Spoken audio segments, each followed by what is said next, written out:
أعوذ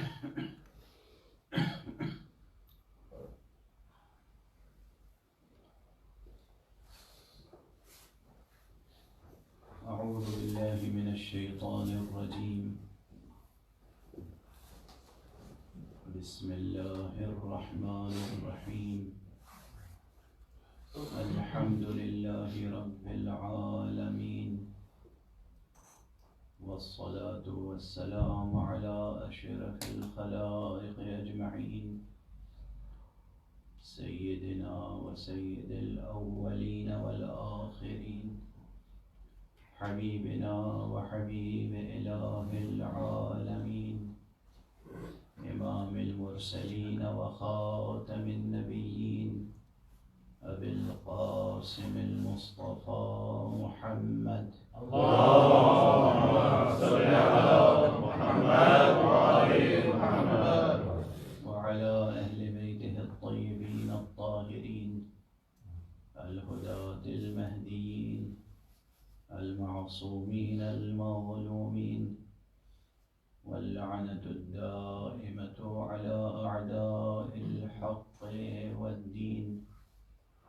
أما بعد، فقد قال الله تعالى عز اسمه في محكم كتابه ومتقن خطابه. بسم الله الرحمن الرحيم. قل لله المشرق والمغرب يهدي من يشاء إلى صراط مستقيم. صدق الله العلي العظيم. اللهم صل على محمد وآل محمد. بلندر صلوات اللهم صل على محمد وآل محمد. قرآن حکیم کے سورہ مبارک بقرہ کی ایک آیت کا ایک فقرہ مسلسل آپ حضرات کے سامنے تلاوت کرنے کی سعادت حاصل کر رہا ہوں، جس میں ارشاد فرمایا گیا ہے کہ کہہ دیجئے اے نبی، کہہ دیجئے کہ اللہ ہی کے لیے ہے مشرق اور مغرب. قل للہ المشرق والمغرب یہدی من یشاء الی صراط مستقیم. اللہ جسے چاہتا ہے صراط مستقیم کی طرف ہدایت فرماتا ہے. اس فقرے میں یشاء کا کلمہ فکری اعتبار سے اس وقت ہماری توجہ کا مرکز ہے، اور عنوان گفتگو ہے مشیت اور حسین.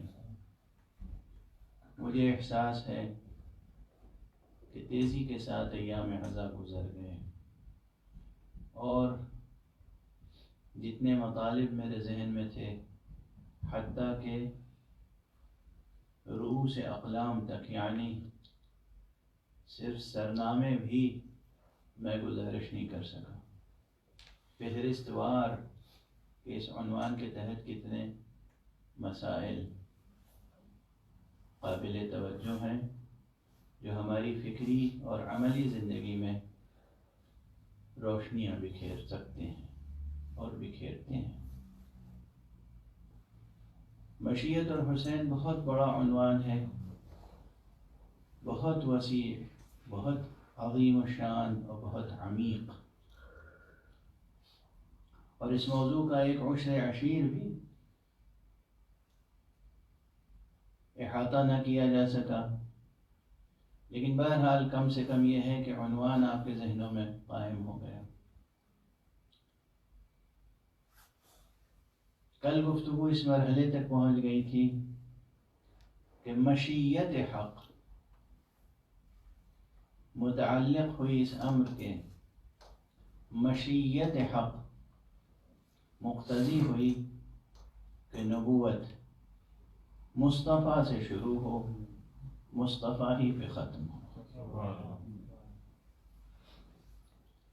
اب خود یہ موضوع ایسا ہے کہ اس پر اگر 10 دن کیا 30 دن گفتگو کی جائے تو کم ہے، 1 سال گفتگو کی جائے تو کم. مشیت حق مقتضی ہوئی کہ امر نبوت محمد ابن عبداللہ صلی اللہ علیہ وآلہ وسلم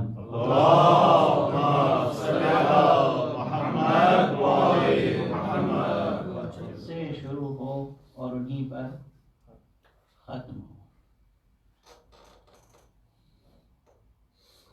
اور جو حضرات منطق قرآنی، منطق عرفانی اور حقیقت وجدانی سے متعارف ہیں، وہ جانتے ہیں کہ جس طریقے سے مشیت حق مقتضی ہوئی کہ نبوت مصطفیٰ سے شروع ہو، مصطفیٰ ہی پہ ختم ہو، بالکل اسی طرح مشیت مقتضی ہوئی کہ ولایت مرتضیٰ سے شروع ہو، مرتضیٰ ہی پہ ختم ہو.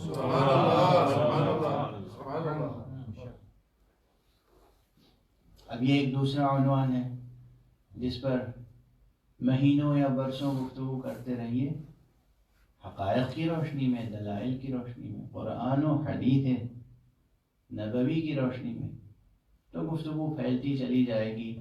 اور جیسے جیسے گفتگو پھیلتی چلی جائے گی روشنی پھیلتی چلی جائے گی.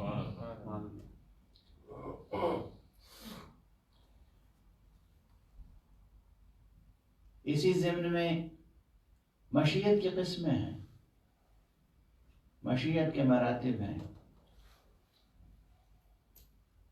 اسی ضمن میں یہ عرض کیا کہ حق سبحانہ و تعالیٰ کی مشیت جب متعلق ہوتی ہے کسی کے اور وہ اس کو ملک و اقتدار بخشتا ہے تو یہ اقتدار کوئی معمولی اقتدار نہیں ہوتا.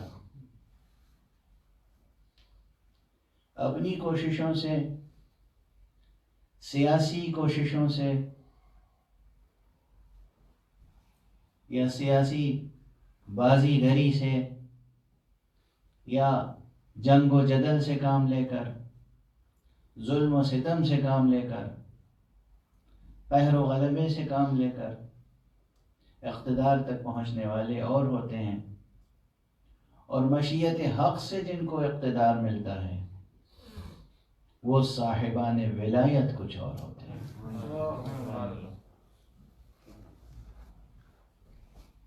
صاحبان ولایت میں پہلی اور آخری شرط یہ ہے کہ وہ کسی سے قریب ہوں یا نہ ہوں، حق سے ہمیشہ قریب رہتے ہیں.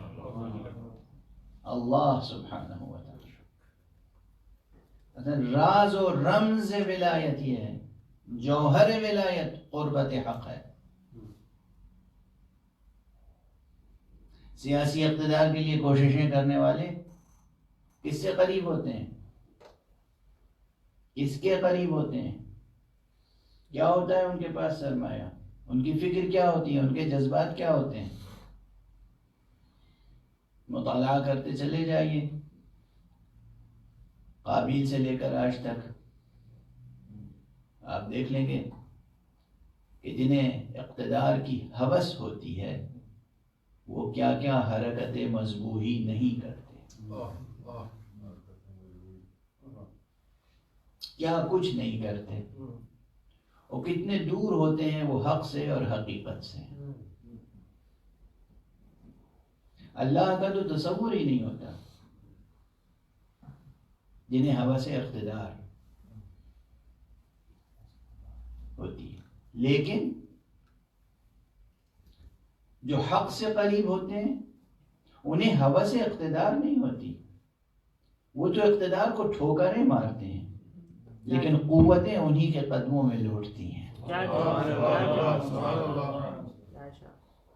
یہ فرق ہے. مشیت جس سے متعلق ہوتی ہے اس کائنات میں اس کے اقتدار کا عالم کچھ اور ہوتا ہے. سبحان اللہ. یہیں سے اب ظاہر ہے کہ مفاہیم پھیلتے چلے جاتے ہیں اور مفاہیم کو چھوٹی چھوٹی عبارتوں میں سمیٹ کر گزارش کرنے کے لیے علماء، فقہاء، متکلمین، ادباء اصطلاح سازیاں کرتے ہیں، ترکیبیں تراشتے ہیں الفاظ، اور ٹرمینالوجیز کوائن کرتے ہیں. تو لا مشاحۃ فی الاصطلاح، اصطلاح میں کوئی لڑائی جھگڑا نہیں ہے. کوئی کچھ بھی ٹرمینالوجی اختیار کرنا چاہے، لفظی بحثیں نہ کریں، جوہری بحث کریں. اللہ سبحانہ و تعالی کی مشیت جس سے متعلق ہو اور وہ جس کو اقتدار دے تو اقتدار دے گا نا یا نہیں دے گا؟ اس کے دیے ہوئے اقتدار ہی کا نام ولایت تکوینیہ ہے.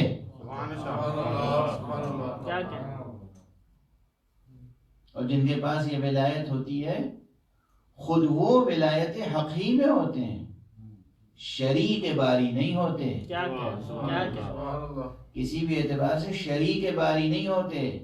اگر اس طرح آپ سوچیں گے تو نہ آپ کا توحید کا تصور کامل ہو سکے گا اور صحیح ہو سکے گا، نہ ولایت کا تصور صحیح ہو سکے گا. ایک صلوات پڑھ دیجئے محمد.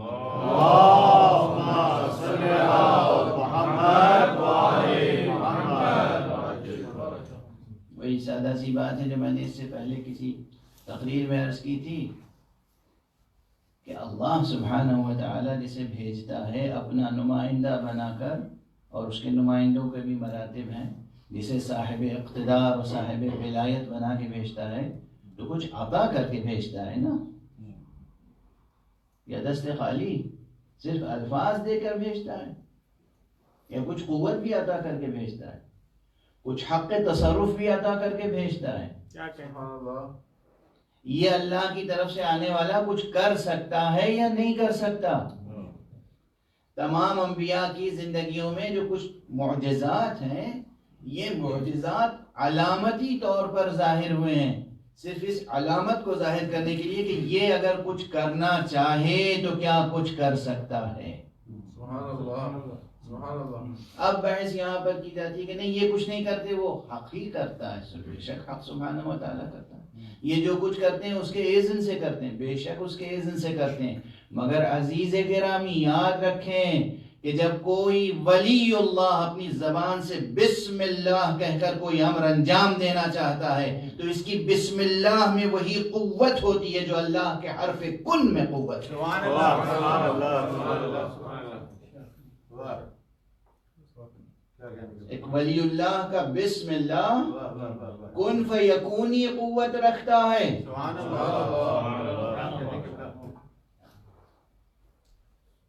ایک ولی برحق کا بسم اللہ کن فیکونی قوت رکھتا ہے.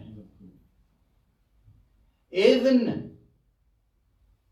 اللہ سبحانہ و تعالی کا اذن معصومین کے حرف دعا میں پوشیدہ ہے. یا یہ دعا نہیں کرتے اور یا دعا کرتے ہیں تو سمجھو کہ انہیں اذن حاصل ہے، ان کا ہاتھ اٹھ گیا دعا کے لیے، بس پھر وہ امر ہو کر رہے گا. اس لیے اہل دنیا یہ کوشش کریں کہ ان کا ہاتھ دعا کے لیے اٹھے تو ان کے حق میں دعائے خیر کے لیے اٹھے، کہیں خدا نہ خواستہ بد دعا کے لیے نہ اٹھے. ویسے عموماً جسے کہتے ہیں عام اصطلاح میں کہوں کہ 99.999% اللہ کی طرف سے آنے والے ہمیشہ دعا کرتے ہیں. دشمنوں کے لیے بھی دعا کرتے ہیں، دشمنوں کے لیے بھی دعا کرتے ہیں. لیکن کبھی اگر کوئی ایک موقع مل جائے کہیں پر، آپ کو ہے ایسی مثال کے طور پر، عبرت کے لیے، نصیحت کے لیے، موعظت کے لیے، تنبیہ کے لیے، انذار کے لیے، تذکیر و تنذیر کے لیے، ایسے مواقع ہیں تاریخ میں کہ جہاں کسی معصوم نے بد دعا کی ہے اور وہ بد دعا بھی فوراً قبول ہوئی ہے. تو یہ دعا اور بد دعا جو ہے معصوم کی یا حجت خدا کی یا نبی مرسل کی یا ولی برحق کی، یہ خود اذن الہی کی حامل ہوتی ہے. یہ ہم اور آپ ہیں کہ ہماری دعا سے اذن الہی سے بہت فاصلہ ہوتا ہے. وہ اللہ کی طرف سے آنے والے بندے ہیں کہ ان کی دعا اور اذن الہی توأم ہے، توأم ہے. یہ سب، یہ ایک ایک جملے، یہ سب قابل بحث ہیں. ظاہر ہے کہ آپ حضرات کی ذہانتوں پر بھروسہ کر کے گفتگو آگے بڑھاتا چلا جا رہا ہوں. ایک صلوات پڑھیں محمد. اللهم صل على محمد وآل محمد. یہ سب رؤوس مطالب ہیں، یہ سب عناوین ہیں. ان تمام عناوین کے تحت کوٹیشنز کی ضرورت ہے، ریفرنسز کی ضرورت ہے، آیات، روایات، احادیث موجود ہیں. میں تو صرف فہرست وار عرض کر رہا ہوں اس وقت. مشیت الہی جس سے متعلق ہو جائے اور مشیت الہی کے تقاضے کے تحت حق سبحانہ و تعالی جسے اقتدار عطا فرمائے، اس کی سب سے بڑی مثال تاریخ عالم و آدم میں خود ذات گرامی محمد مصطفیٰ صلی اللہ علیہ وآلہ وسلم. اللهم صل على محمد وآل محمد. آپ کی نبوت، آپ کی رسالت، آپ کی قائم کی ہوئی ریاست، یہ جو ریاست مدینہ کا تصور ہے ہمارے اور آپ کے ذہنوں میں، یہ جو حکومت سرکار رسالت میں آپ صلی اللہ علیہ وآلہ وسلم قائم ہوئی تھی مدینے میں،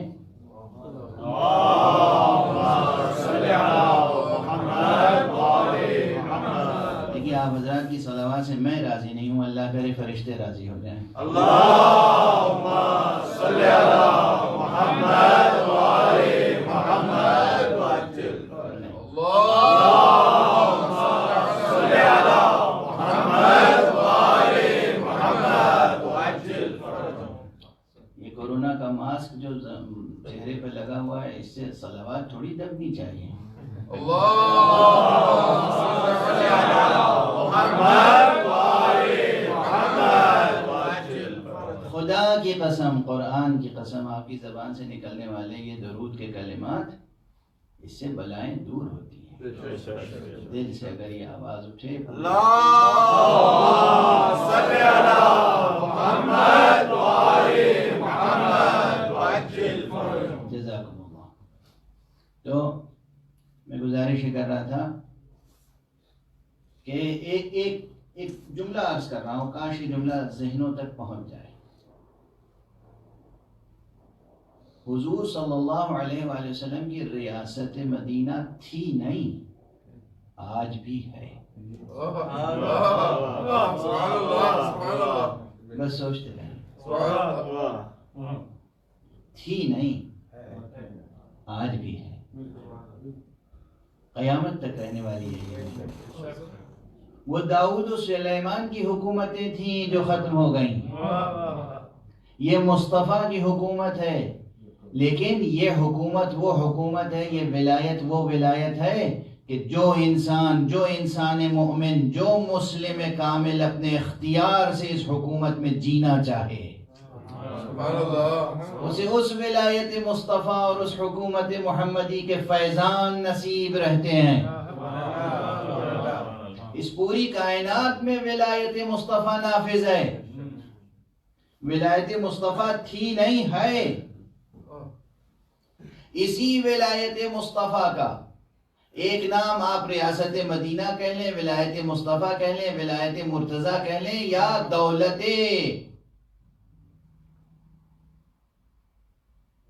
یہ ترکیب پہلی بار غالباً آپ کی سماعتوں تک پہنچ رہی ہوگی. خود یزید کے مقابلے میں آقا حسین جو قیام فرما کے تشریف لائے تھے کربلا، تو آپ نے کوئی حکومت بنائی یا نہیں بنائی یزید کے مقابلے میں؟ کیا خیال ہے آپ کا؟ یزید جیتا یا ہارا؟ یزید جیتا یا ہارا؟ اگر یزید ہارا، اس کے معنی حکومت حسین قائم ہو گئی. اب یہ اپنا اپنا نصیب ہے، اپنی اپنی قسمت ہے، کون حسین کی حکومت میں جیتا ہے، کون یزید کا طفیلی بن کے ہلاک ہوتا ہے. سوچنے کا مقام ہے. ایک صلوات پڑھ دیجئے محمد. اللهم صل على محمد وآل محمد. بہت بڑا سوچنے کا مقام ہے. اور فرما رہے ہیں آپ، ہاں عام ذہنوں تک یہ بات ذرا مشکل ہو جائے گی، سوچتے رہیے گا اور مجالس حسین میں شرکت کرتے رہیے گا، مجالس حسین میں شرکت کیجیے گا تو یہ دقیق، مشکل، معضل، دشوار مسائل حل ہوتے رہیں گے۔ ان مجلسوں سے دور رہیں گے تو بہت سے مفاہیم قرآنی بھی روشن نہیں ہو پائیں گے۔ دو جملے اور عرض کر دوں اس وقت۔ کل میں نے عرض کیا تھا کہ مقام ختم نبوت منحصر ہے ذات گرامی مصطفیٰ صلی اللہ علیہ وآلہ وسلم میں۔ اللہم صلی علی محمد۔ اور ہر اعتبار سے منحصر ہے، ہر اعتبار سے۔ بس ایک فقرہ کل عرض کیا تھا، ایک فقرہ آج عرض کروں گا اور گفتگو کو آگے بڑھاؤں گا۔ کل عرض کیا تھا عام نقطہ نظر سے، وہ میرا نقطہ نظر نہیں، عام نقطہ نظر سے سب کہتے ہیں انبیاء صرف 3 اصلیں لے کر آئے اصول دین کے اعتبار سے، توحید، نبوت، آخرت۔ اور میں نے آپ کے سامنے گزارش کی کہ حضور بھی تو یہی 3 اصلیں لے کر آئے، مقام ختم نبوت پر فائز ہوئے تو آپ کے نقطہ نظر سے تو یہی 3 اصلیں تھیں اصول دین میں، توحید، نبوت، آخرت۔ تو پھر ان پر ختم نبوت کیوں نہیں ہو گئی؟ ان سے پہلے کسی نبی پر، ان پر کیوں ختم نبوت ہوئی؟ تو جوابات تو دینے پڑیں گے۔ اس میں ایک جواب یہی ہے کہ آپ یا تو اصول میں کسی چیز کا اضافہ کریں،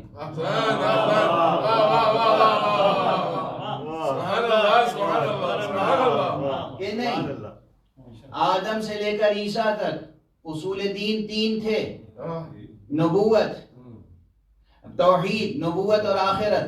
مصطفیٰ نے جو پیش کیا تو توحید کے بعد عدل بھی ہے،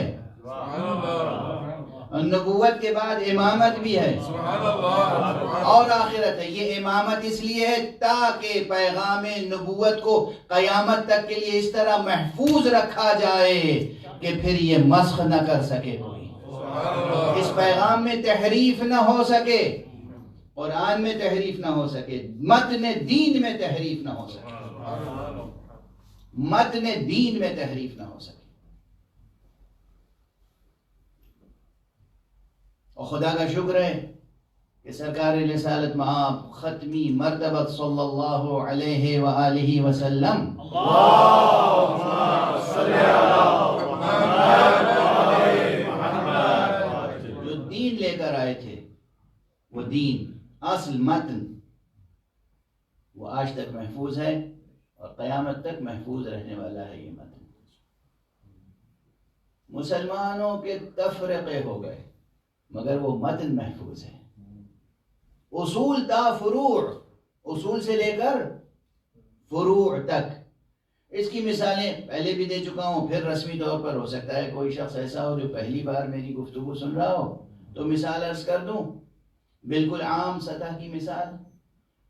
تفرقے تو ہیں مسلمانوں میں، مشہور یہ ہے کہ 72 فرقے ہیں، میں تو سمجھتا ہوں اتنے فرقے ہیں کہ گن نہیں سکتے آپ۔ کبھی کبھی تو محسوس ہوتا ہے کہ جتنے فرد اتنے فرقے، ہر فرد ماشاءاللہ ایک فرقہ بنا ہوا ہے، ہر فرد۔ لیکن اس کے باوجود متن دین کی طرف آئیں، اصل دین، متن دین، جوہر دین، اصول کی منزل میں ہے توحید، اور نبوت محمد عربی صلی اللہ علیہ وآلہ وسلم۔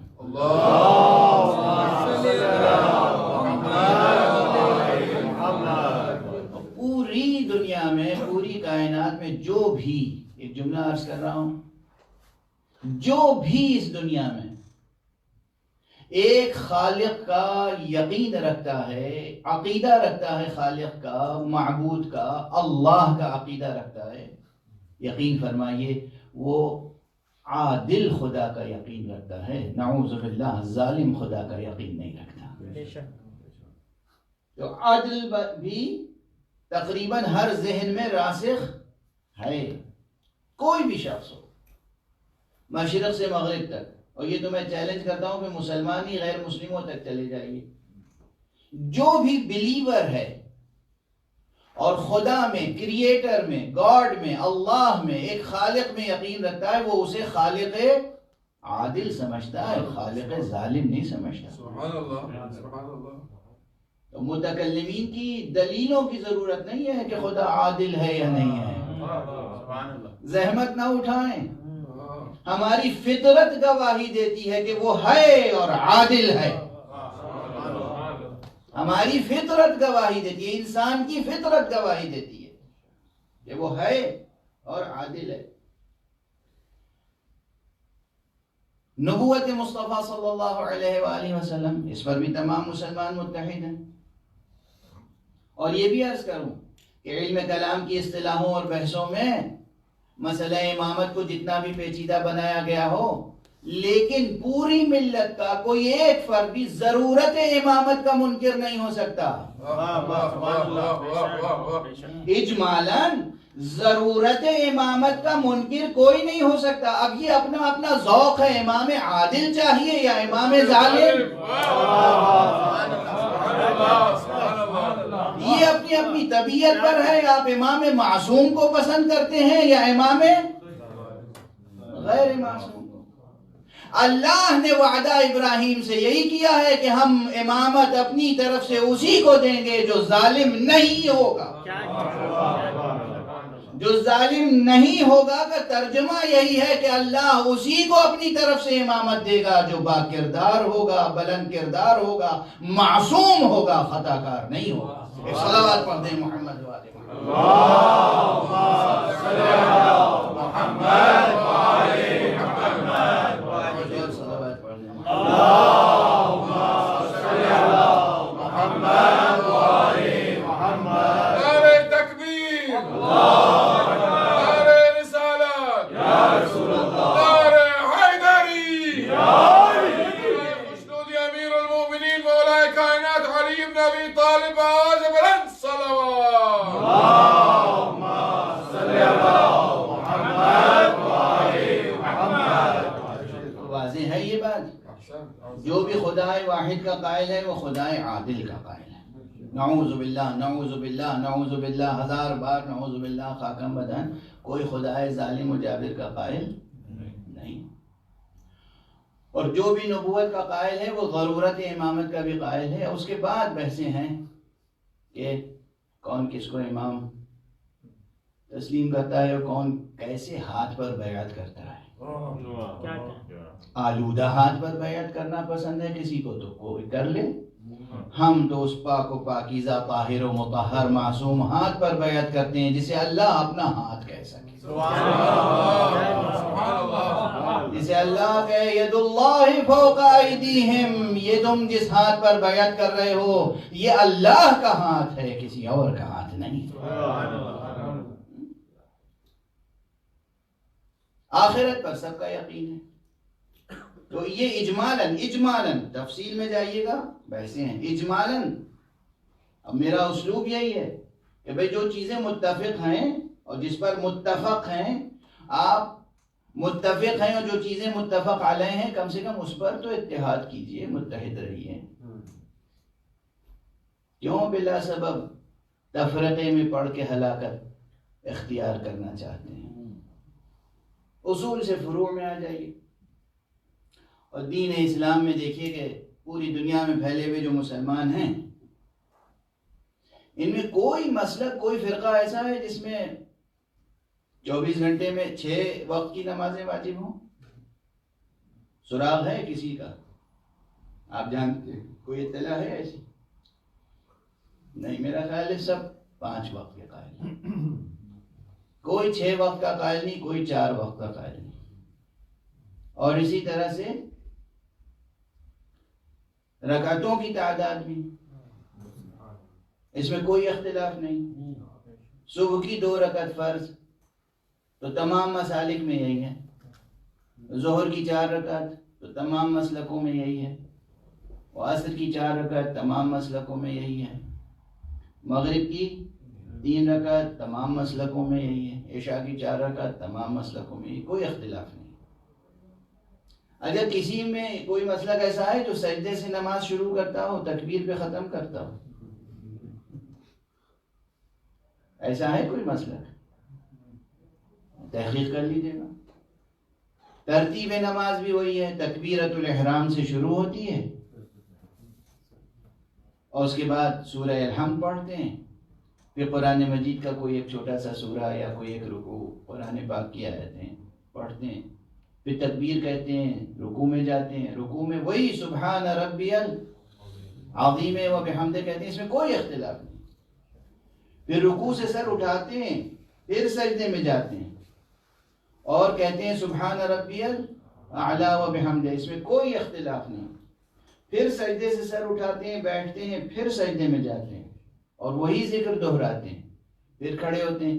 تو معلوم ہوا کہ متن نماز میں اور متن دین میں تمام عالم اسلام میں کوئی اختلاف نہیں ہے.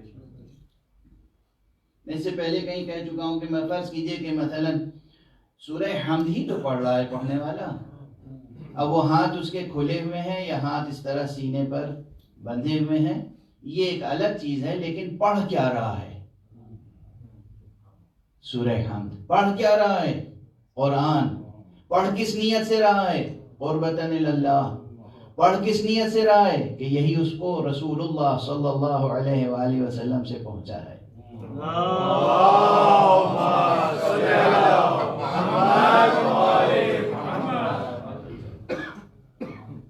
تو اب یہ یاد رکھیے کہ اگر ایک دوسرے کا احترام، عزت کا، نفس کا، خون کا، مال کا احترام پیش نظر ہو تو اتنا حوالہ کافی ہے کہ یہ جو پڑھ رہا ہے نماز، ہاتھ کھول کر پڑھ رہا ہو یا ہاتھ باندھ کے پڑھ رہا ہو، ہے یہ دین مصطفیٰ پر، ہے یہ دین خدا پر، ہے یہ میرے خدا کا کلمہ پڑھنے والا. اگر یہ شعور اور خدا اور رسول کے حوالے سے بھی ایک دوسرے کا احترام نہ کریں گے ہم، تو پھر کس حوالے سے احترام کریں گے؟ واضح ہے؟ تو پورے عالم اسلامی میں نے عرض کیا جتنے بھی تفریقے ہو گئے ہوں، لیکن متن دین محفوظ ہیں. نماز کے بعد روزے پہ آ جائیے، سب کے سب روزہ رمضان ہی میں رکھتے ہیں نا، ماہ مبارک ہے رمضان میں سب روزہ رکھتے ہیں. کوئی ایسا ہے جو کہتا ہو کہ ہم رمضان میں روزہ نہیں رکھتے، محرم میں روزے رکھتے ہیں یا شوال میں رکھتے ہیں یا کسی اور مہینے میں رکھتے ہیں؟ نہیں. حج سب کے سب وہی ذی الحجہ میں حج کرتے ہیں اور وہیں جاتے ہیں خانہ کعبہ.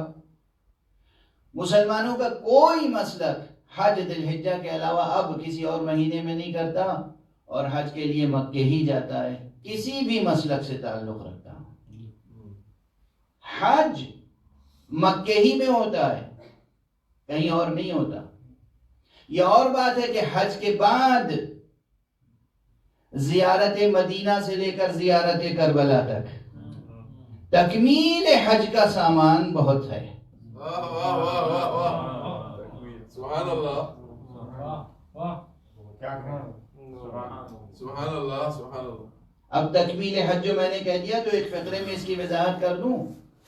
دیکھیے تمام مسالک میں نماز سے پہلے کچھ مقدمات نماز ہیں تاکہ دل و دماغ نماز کے لیے مکمل طور پر آمادہ ہو جائے اور واقعاً حظ حضوری نصیب ہو، لطف حضوری نصیب ہو. جب ہم تکبیر کہیں اللہ اکبر تو اپنے آپ کو حضرت حق سبحانہ و تعالیٰ کے سامنے پائیں اور اپنے سامنے حق کو پائیں. وہ کیفیت پیدا ہو جائے جو رسول اللہ نے فرمایا ہے کہ تم اس طرح نماز پڑھو کہ جیسے تم خدا کو دیکھ رہے ہو یا خدا تمہیں دیکھ رہا ہے. اس کیفیت کو پروان چڑھانے کے لیے کچھ مقدمات نماز ہیں، کچھ واجب، کچھ مستحب اور سنت. وضو ہے، طہارت کے اور آداب ہیں، اذان ہے، اقامت ہے، تکبیرات افتتاحیہ ہیں، اور کچھ اعمال وہ ہیں جو اس کیفیت کو، قرب خدا کی کیفیت، نماز میں جو قرب خدا حاصل ہوا اور جو معراج نصیب ہوئی ہے نا یہ حدیث، الصلاۃ معراج لکل تقی. نماز ہر متقی کی معراج ہے. مشہور عبارت یہ ہے کہ الصلاۃ معراج المؤمن، نماز مومن کی معراج ہے. لیکن حضور علیہ الصلاۃ والسلام سے جو حدیث مروی ہے وہ ان لفظوں میں ہے الصلاۃ معراج لکل تقی. تو یہ جو معراج نصیب ہوئی، یہ جو شرف قرب نصیب ہوا، اس شرف کو، اس حظ کو، اس کیفیت کو برقرار رکھنے کے لیے نماز پڑھتے ہی فوراً مصلی سے ہٹ نہ جاؤ. تھوڑی دیر مصلی پہ بیٹھو اور ذکر حق میں مشغول رہو. وہ مقدمات کی طرح یہ اعمال کیا ہیں؟ تکمیل نماز کے لیے اسے کہتے ہیں تعقیبات. سبحان اللہ. یہ کیا ہے؟ تعقیبات. یہ تعقیبات ہیں. جس طرح نماز کے لیے، نماز میں حاصل ہونے والے قرب کو، کی کیفیت کو پانے کے لیے اور پھر اس کو باقی رکھنے کے لیے پہلے مقدمات ہیں اور بعد میں تعقیبات، اسی طرح حج بیت اللہ کے لیے میں گزارش کرتا ہوں کہ اس حج کے مقدمات اور تعقیبات ہیں. حج کے مقدمات یہ ہیں کہ مدینے جاؤ، حج کے تعقیبات یہ ہیں کہ کربلا جاؤ. ایک صلوات پڑھ دیجئے محمد والے.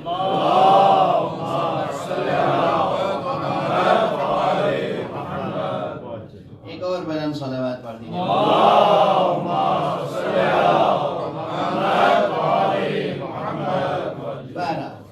یہ حج تو اصول دین میں توحید سے لے کر آخرت تک اور فروع دین میں نماز سے لے کر حج تک، جہاد تک، امر بالمعروف و نہی عن المنکر تک متن دین آج محفوظ ہے تمام مسلمانوں کے درمیان.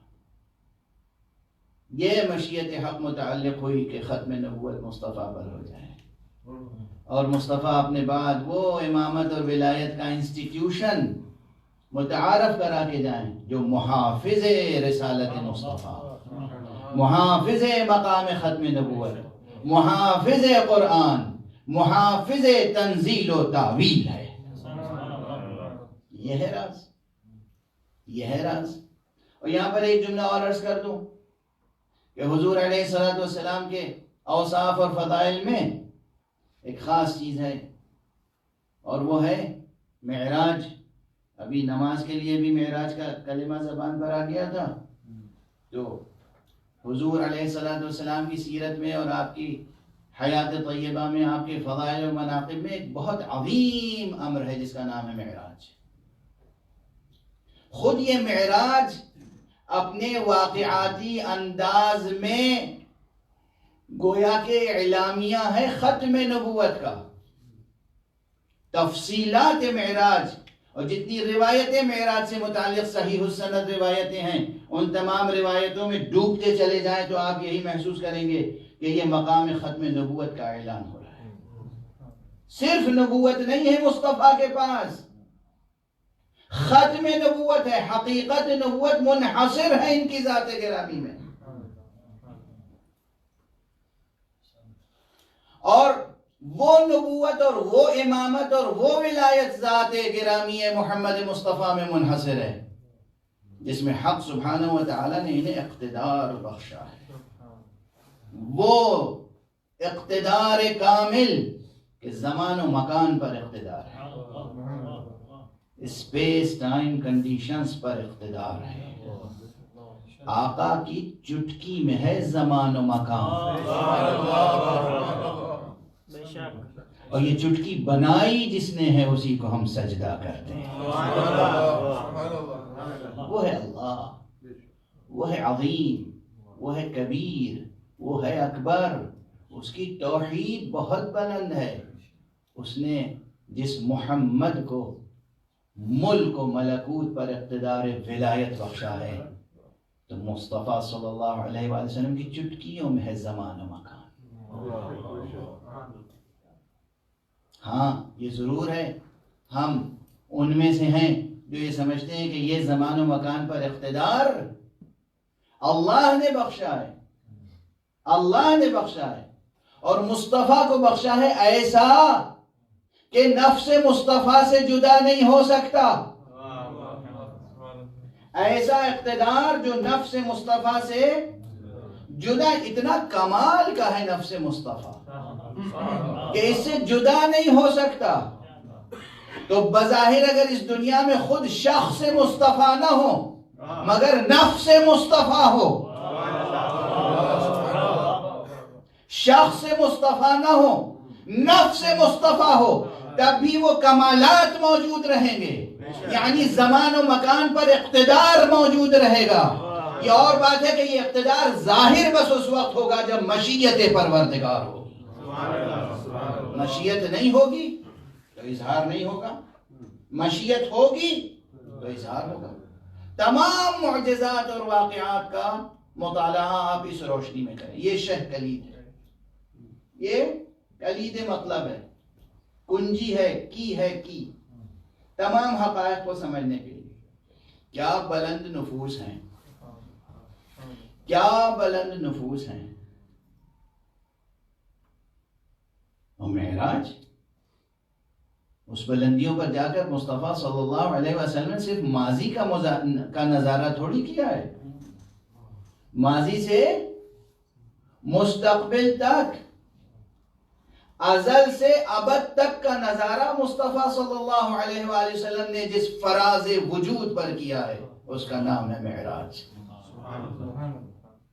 جس نقطۂ فراز وجود پر سرکار رسالت مآب نے ازل تا ابد ملاحظہ فرمایا ہے، وہ ہے نقطۂ فراز وجود جس کا نام ہے معراج۔ اور اسی لیے پورے قرآن میں یہ آیت جو معراج سے متعلق اور اسراء سے متعلق ہے، کس قدر عظیم الشان آیت ہے۔ سبحان الذی اسریٰ بعبدہ لیلا من المسجد الحرام الى المسجد الاقصى الذي باركنا حوله لنريه من آیاتنا۔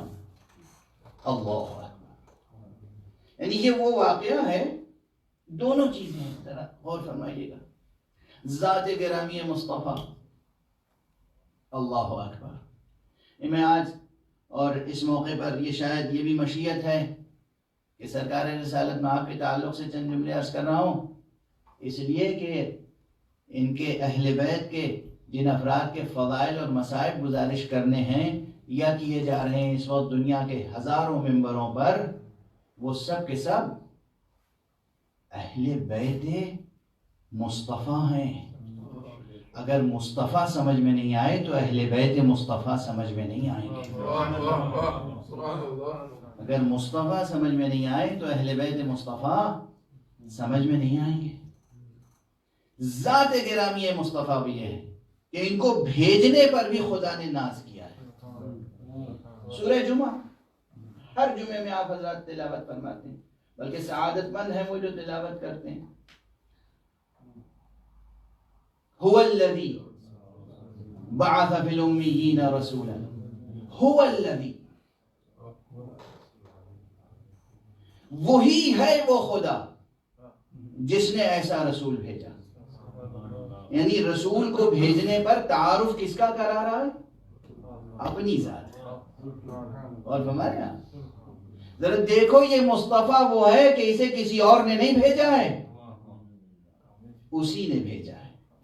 جب یہ معراج پر گئے تو انداز کیا ہوا؟ سبحان الذی اسریٰ بعبدہ، کیا کہنا اس پروردگار کا جو اپنے بندے کو راتوں رات سفر معراج پر لے گیا۔ یہاں بھی معراج کے واقعے کا حوالہ دے کر ناز فرما رہا ہے خدا۔ غور فرما رہے ہیں کیا مقام ہے، کیا منزلت ہے۔ یہ اتنا عظیم واقعہ ہے کہ اسی لیے حضرت امام جعفر صادق علیہ السلام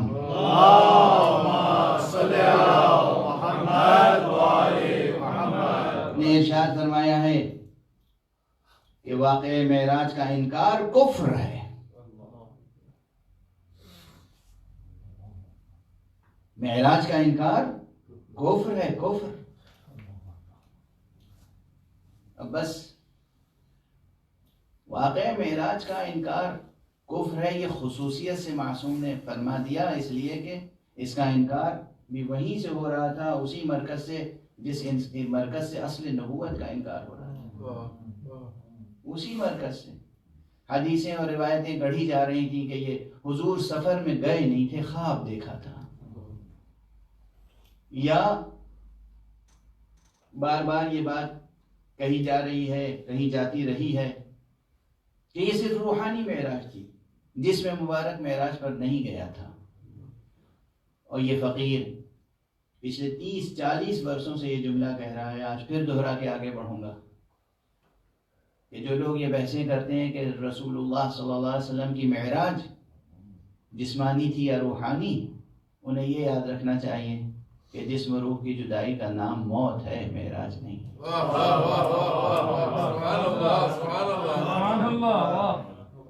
جسم اور روح کی جدائی کا نام موت ہے، معراج نہیں. تو آپ کس چیز کو ڈسکس کرنا چاہتے ہیں، موت کو یا معراج کو؟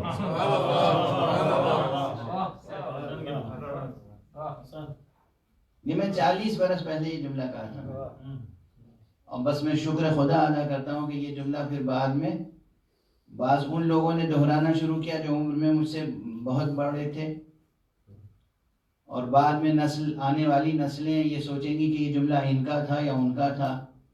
میں اس بحث میں نہیں پڑتا، میں کہتا ہوں جس کا بھی جملہ ہو قبول بارگاہ الہی ہو جائے. بہرحال تو جسم اور روح کی جدائی کا نام تو موت ہے، معراج نام ہی اس کا ہے کہ جہاں تک روح پرواز کرے. اگر مقتضی ہو کہ جسم ساتھ ساتھ جائے تو پھر جسم کو ساتھ ساتھ لے کر جائے، اور جسم ہی نہیں، دوش پر ردا ہو تو وہ بھی جائے، اور قدم میں نعلین ہو تو وہ بھی جائے. اور یہ ردا بھی کوئی معمولی ردا نہیں ہے، یہ ردا وہ ہے جس پر بار بار فاطمہ زہرا نے پیوند لگائے ہیں. یہ نعلین بھی کوئی معمولی نعلین نہیں ہے، یہ وہ نعلین ہے جسے بار بار مرتضیٰ نے درست کیا. صلوات پڑھ دیجئے محمد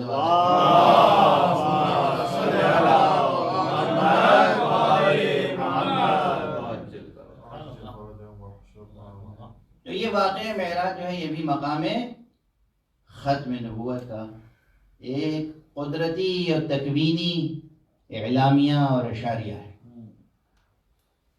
اور اقتدار مصطفیٰ کی دلیل ہے. اقتدار مصطفیٰ جو عطا رب ہے، بلا شبہ عطا رب ہے، عطا حق. گفتگو اس انداز سے چلتی رہی تو وقت کافی صرف ہو جائے گا، اس لیے دامن گفتگو کو سمیٹتا ہوں اور پھر اس نقطے تک لے کر آتا ہوں کہ مقام ختم نبوت کے اسرار میں سے ایک سر یہ بھی ہے کہ جس طرح حضور علیہ الصلوۃ والسلام میں بدرجہ کمال اصول دین کو پہنچایا، فروع دین کو پہنچایا، اسی طرح قیامت تک آنے والے مسائل کو حل کرنے کے لیے اگر معصوم کا وجود ظاہر بظاہر موجود نہ ہو تو پھر مسلمان کیا کریں؟ اس کے لیے صرف احکام نہیں عطا کیے بلکہ احکام بنانے والے اصول بھی عطا کیے. یہ کمال مصطفیٰ صلی اللہ علیہ وآلہ وسلم. اللہم صلی علی محمد وآل محمد. تو یہ فقاہت اور یہ اجتہاد اور یہ علم اصول فقہ جو بعد میں اصول فقہ کے عنوان سے پروان چڑھا، یہ بھی عطا مصطفیٰ صلی اللہ علیہ وسلم، عطا ائمہ اہل بیت مصطفیٰ ہے. یہ کہیں اور سے نہیں آیا، یہ مانگے کا اجالا نہیں ہے، یہ مانگے کا اجالا نہیں ہے. یہ بڑا فرق ہے. پہلے جو انبیاء تھے ان انبیاء نے قوانین عطا کیے تھے، قوانین کا مجموعہ، اور اب حضرت خطیب اکرم صلی اللہ علیہ وآلہ وسلم نے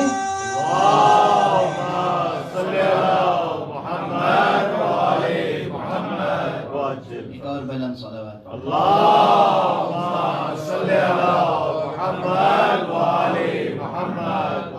حضرت نے قوانین کا ایک مجموعہ بھی دیا، اور جہاں قوانین نہ ہو وہاں کے لیے قانون بنانے کے لیے بھی ایک مجموعہ قوانین عطا کیا. واضح ہے؟ تو ہر اعتبار سے مقام ختم نبوت کی تفسیر کی جا سکتی ہے، لیکن اس کی یہ تفسیر ہرگز درست نہیں ہے کہ ختم نبوت کے معنی ہے کہ اب اس کے بعد انسان کو الہی ہدایت کی ضرورت نہیں، الہی ہدایت کی ضرورت تو قیامت تک رہے گی، الہی ہدایت کی ضرورت تو روز محشر بھی رہے گی، سبحان اللہ سبحان اللہ، الہی ہدایت کی ضرورت تو جب تک وجود ہے تب تک الہی ہدایت کی ضرورت رہے گی، جب تک عالم ہستی ہے تب تک ہدایت الہیہ اور ہدایت ربانیہ اور فیضان ربانیہ کی ضرورت باقی رہے گی۔ لیکن ختم نبوت کے معنی ہے کہ انہوں نے اس کمال تک پہنچا دیا ہے ہدایت کو کہ اب وہ ہدایت انہی کی ذات اور انہی کے مقام سے متصل رہے گی، انہی کی ذات اور انہی کے مقام نبوت سے متصل رہے گی، کسی اور مقام سے نبوت درآمد نہیں کی جا سکتی، نبوت کسی اور جہت سے، کسی اور ملک سے، کسی اور سیاسی نظام سے درآمد نہیں کی جا سکتی۔ بس یہاں گفتگو کو روک رہا ہوں۔ اور آج بعض مسلم ممالک میں بعض نام نہاد باطن سے جاہل اور ظاہر میں عالم ہونے کی نمائش کرنے والے دانشوروں کے سبب سے،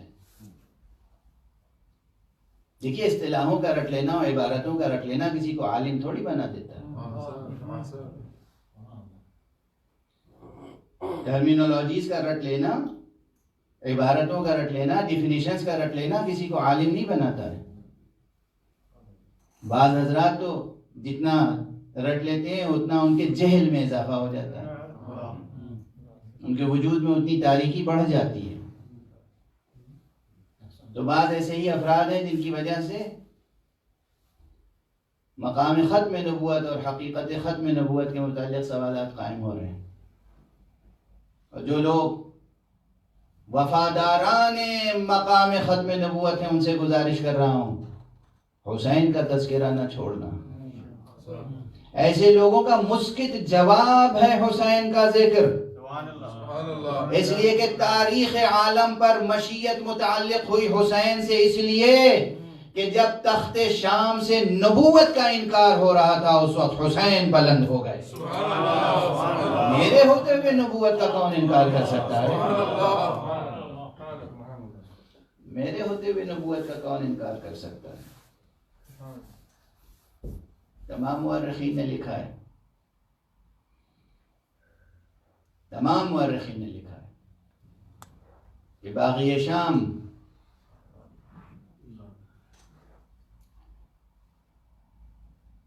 نشے باطل میں مست، نفس پرستی میں مبتلا، محرمات الہیہ کو حلال کرنے والا اور فرائض الہیہ کو پامال کرنے والا اس تخت پر بیٹھ کر یہ اعلان کر رہا تھا اور یہ کافرانہ اشعار دہرا رہا تھا کہ لعبت ہاشم بالملک فلا ملک جاء ولا وحی نزل، یہ تو بنی ہاشم نے کھیل کھیلا تھا، ایک ڈھونگ رچا تھا اقتدار حاصل کرنے کے لیے، اپنی حکومت قائم کرنے کے لیے، ورنہ نہ کوئی ملک نازل ہوا تھا نہ کوئی وحی نازل ہوئی تھی۔ تو آپ فرمائیں کہ جو یہ کہنے والا ہو، جو بھی یہ کہنے والا ہو، وہ مسلمان ہے یا کافر؟ میں نام نہیں لے رہا ہوں، میں یہ پوچھ رہا ہوں تمام مسلمانوں سے کہ یہ بتائیں یہ کہنے والا کہ بنی ہاشم نے ایک کھیل کھیلا تھا، ایک ڈھونگ رچا تھا اقتدار حاصل کرنے کے لیے، نہ کوئی فرشتہ نازل ہوا تھا نہ کوئی وحی آئی تھی، یہ کہنے والا مسلمان ہے یا کافر؟ اب نام آپ جا کے تلاش کیجئے کتابوں میں کہ کون تھا یہ کہنے والا۔ حسینیت زندہ باد، حسینیت زندہ باد، حسینیت زندہ باد، یزیدیت مردہ باد، یزیدیت مردہ باد، یزیدیت مردہ باد، برائے خوشنودی سید الشہداء ابا عبداللہ باواز فرنسل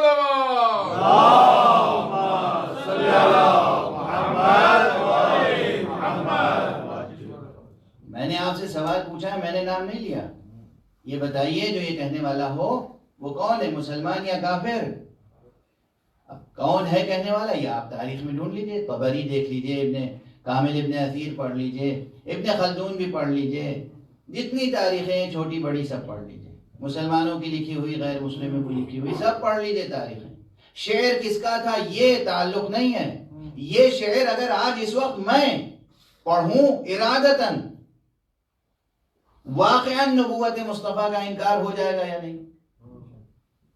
اگر نقل قول کی بنا پر نہ ہو انکار ہوگا. ادھر نبوت کا انکار ہوا، ادھر اسلام سے نکلے.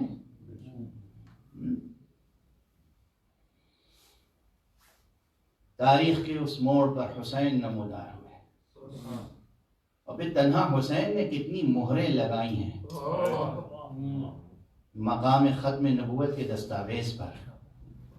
چھوٹی بڑی کتنی مہریں ہیں. کہیں اکبر کے لہو سے مہریں ہیں، کہیں اصغر کے لہو سے مہریں ہیں، کہیں قاسم کے لہو سے مہریں ہیں، کہیں اون و محمد کے لہو سے مہریں لگائی ہیں، کہیں عباس کے خون کی مہر لگی ہوئی ہے. تم ختم نبوت اور نبوت مصطفیٰ کا انکار کرو گے؟ تم مصطفیٰ اور نبوت مصطفیٰ کا انکار کرو گے؟ تم مقام ختم نبوت کا انکار کرو گے؟ خدا کی قسم جب تک تاریخ میں واقع کربلا زندہ ہے کوئی نہ مصطفیٰ کی نبوت کا انکار کر سکتا ہے، نہ ختم نبوت کا انکار کر سکتا ہے. اس اہتمام سے نبوت کی حفاظت کی ہے، اس اہتمام سے پیغام الہی کی حفاظت کی ہے، کس اہتمام سے، کس اہتمام سے حجتیں قائم کی.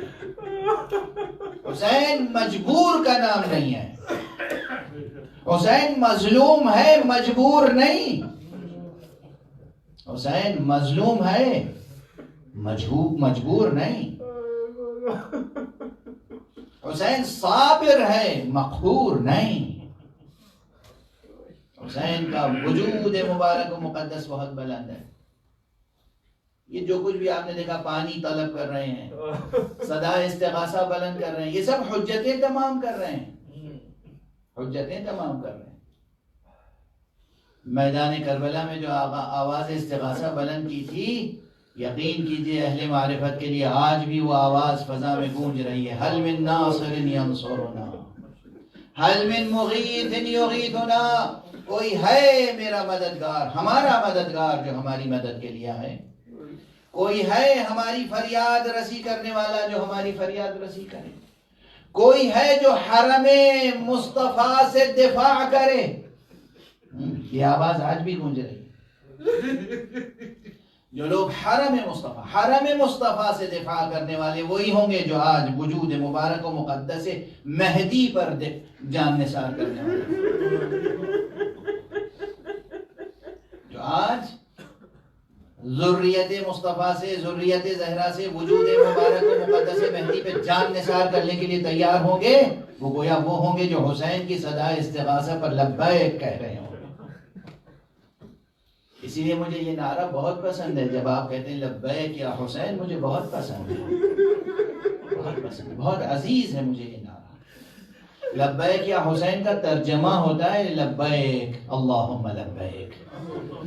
وہ اسی کا ترجمہ ہے، وہ اسی کا ترجمہ ہے. وہ نظریے کی منزل ہے، یہ عمل کی منزل ہے. وہاں علامتی انداز میں حیوان کی قربانی پیش کی جاتی ہے، یہاں حقیقی طور پر اپنی جان کی قربانی پیش کی جاتی ہے. حسین صدا استغاثہ بلند کر رہے ہیں. حل من ناصر ینصرنا، حل من مغیث یغیثنا.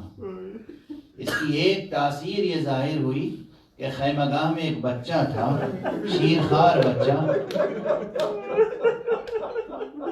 اجرکم علی اللہ.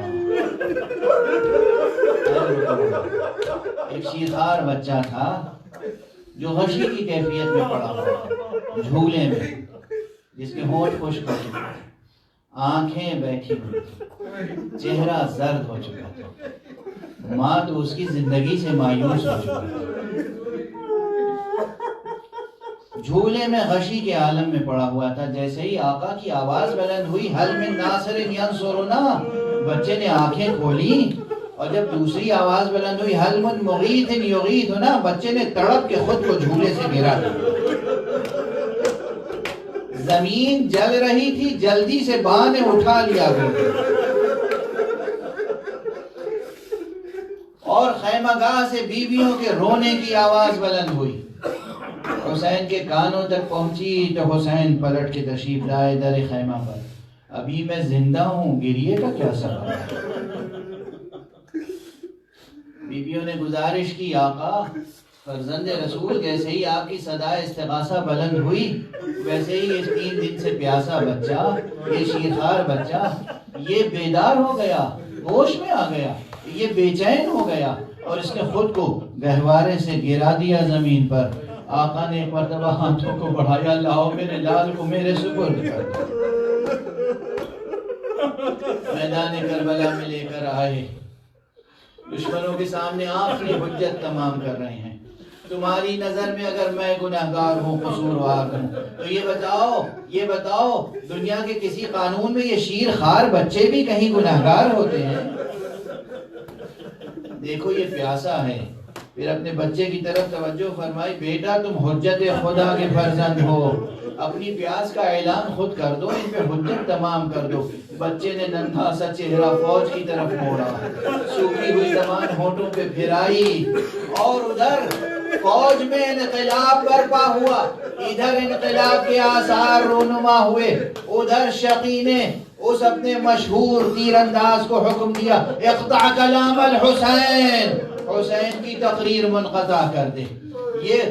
یہ بچے کا زبان پھرانا نہیں تھا، گویا خطبہ حسینی کی تشریح ہو رہی تھی. یہ خطبہ حسینی کا تسلسل تھا.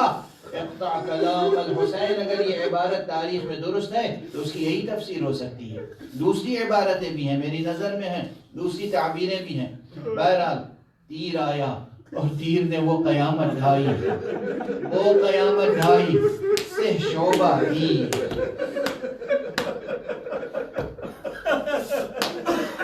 اب دامن وقت میں گنجائش نہیں ہے کہ میں تشریح کروں. کل روز عاشور ہے، کل سید الشہداء علیہ السلام کے مصائب میں ذکر کروں گا کہ سہ شعبہ تیر کے معنی کیا ہوتے ہیں. یہ سہ شعبہ تیر آیا اور 6 ماہے شیرخوار بچے کے گلے کو چھیدتا ہوا آقا حسین کے بازوؤں میں پیوست ہو گیا، اور ادھر اس بچے نے اپنے دونوں ہاتھ ننھے ہاتھ اٹھائے اور بابا کے گلے کا ہار ہو گیا. گلے سے چند قطرے لہو کے ٹپکے حسین نے ہاتھوں میں لیا، چلو میں لیا، اور کہتے آسمان کی طرف پھینکنا چاہا، مگر پھر آسمان سے آواز آئی، حسین یہ خون کے قطرے آسمان کی طرف آئے تو قیامت تک پھر بارش نہیں ہوگی.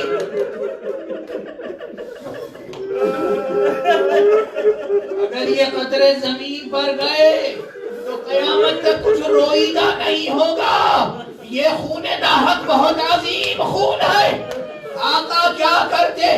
نہ زمین قبول کر رہی ہے نہ آسمان. وہ خون لیا اور بچے سے خطاب کر کے اپنے چہرے پر مل لیا، میرے لال میں اسی طرح خدا کے حضور میں فریاد لے کر پہنچوں گا، اسی طرح میں تمہارے نانا محمد مصطفیٰ کی خدمت میں پہنچوں.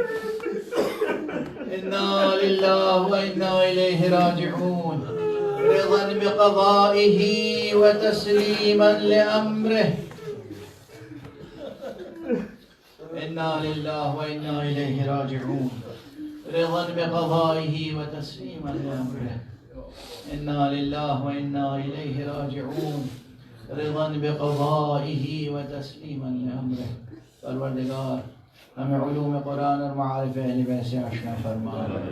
پروردگار ہمارے سینوں میں چراغ توحید ہمیشہ روشن رہے. پروردگار ہمارے ہاتھوں میں ہمیشہ دامان ختم نبوت رہے. پروردگار ہم ہمیشہ صراط مستقیم ولایت پر گامزن رہیں. معبود پروردگار ہمارے سروں پر علماء برحق کا سایہ برقرار رہے. پالنے والے اپنے ولی آخر کو اذن ظہور عطا فرما اور ان کے ہاتھوں سے اپنی رحمت و رافت و عدالت کا پرچم لہرا. ماتم حسین. یا حسین یا حسین یا حسین.